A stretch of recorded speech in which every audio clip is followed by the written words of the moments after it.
খারাপ সময়টা হয়তো অতীত হয়ে যায়, কিন্তু মানুষের খারাপ ব্যবহারটা কখনো অতীত হয়ে যায় না।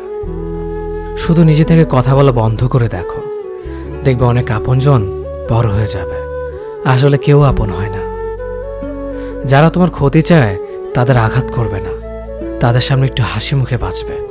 দেখবে তুমি আঘাত করলে যা কষ্ট পেত, ওরা তার থেকেও বেশি কষ্ট পাবে।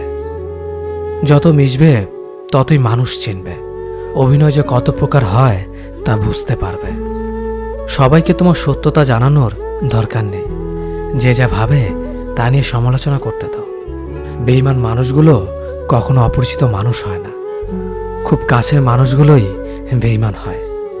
পাতা ঝরার আগে পাতার রং বদলে যায়, আর মানুষ বদলানোর আগে কথা বলার ধরন বদলে যায়।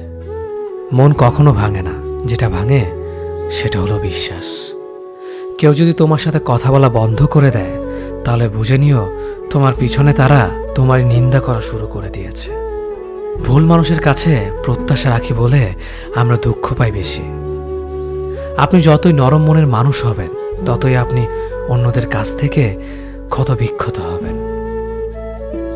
মানুষ চেনা শুরু করলে এমনিতেই বন্ধুর সংখ্যা কমে যাবে, এটাই বাস্তব।